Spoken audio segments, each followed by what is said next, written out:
সুপ্রিয় দর্শক, আসসালামু আলাইকুম রহমতুল্লাহ। হ্যাঁ, আমি যেটা বলতে চেয়েছিলাম গানের ব্যাপারে। গান মানে হলো কথা।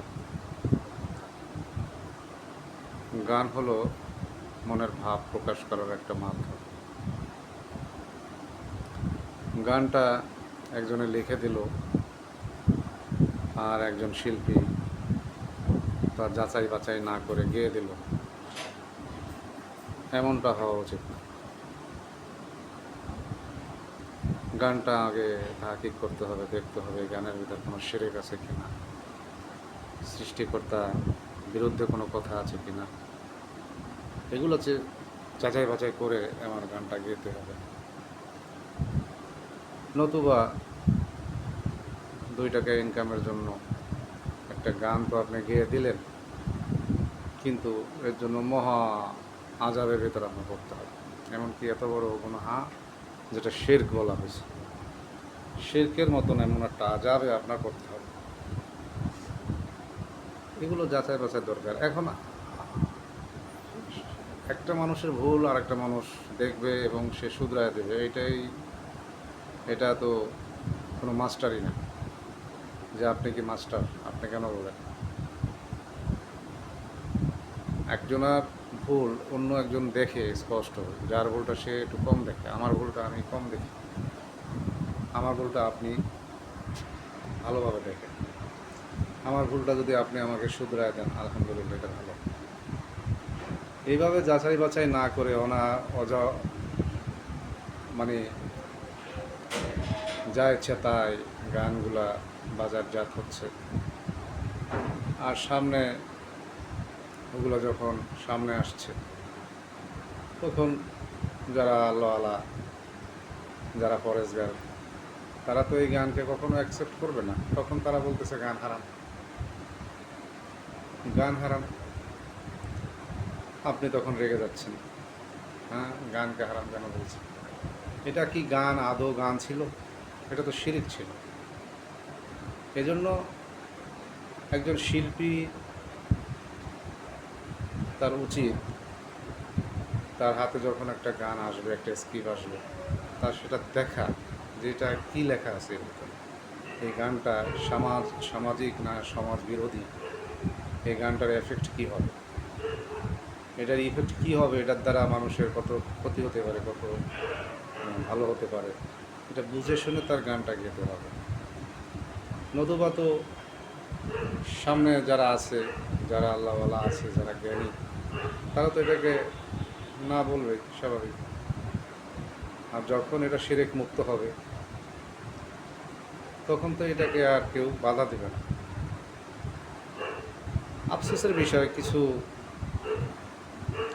কিছু ভালো শ্রেণীর লোক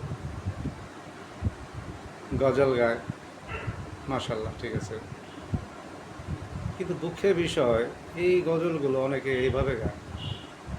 সিনেমা হারাম, আল্লাহ নিষেধ আছে এখানে। হ্যাঁ, যে অভিনয়ের ভিতরে আল্লাহ থেকে মানুষকে দূরে সরিয়ে নেয়, এ ধরনের অভিনয় নিষেধ আছে আল্লাহ। আবার যে অভিনয় মানুষকে আল্লাহর কাছে নিয়ে আসে, আখেরাতকে কাছে নিয়ে আসে, সে নিজেকে শুধরাতে পারে, এই ধরনের অভিনয় তো নিষেধ নেই। কিন্তু হয় কি, এই ধরনের অভিনয় ওই যে সামনের কাতারের যারা বিজ্ঞ, তারা তো ডাইরেক্ট অভিনয়কে ক্রস দিয়ে দিল, হারাম। তারাও তো এভাবে দেখে নেয় যে এই অভিনয়ের ইফেক্ট কী, এটার দ্বারা কতটুকু ক্ষতি হবে, না দেখে অভিনয় করে ফেলেছে। এটা তো সবাই অ্যাকসেপ্ট করবে না, যেহেতু আপনি দেখেন নাই এটার দ্বারা কতটুকু ক্ষতি হতে পারে সমাজের, এটা অসামাজিক। এভাবে কিছু আছে যে গজল গায়, সিনেমা হারাম, অথচ সিনেমার গানটা ওখান থেকে সুরটা নিয়ে নেয়, কথাটা বাদ দিয়ে নিজের কথা ঢুকায়, আর ওই সুরে, ওই বিট, ড্রাম, ধুমধারার কাজে গানগুলায়, সেই গানগুলাকে আবার নকল করে, সুরটাকে নকল করে গজল বানায়, মসজিদের মাইকে গায়। এটা একটু চিন্তা করা উচিত। এটা কি আপনার ইনসাল্ট হচ্ছে না?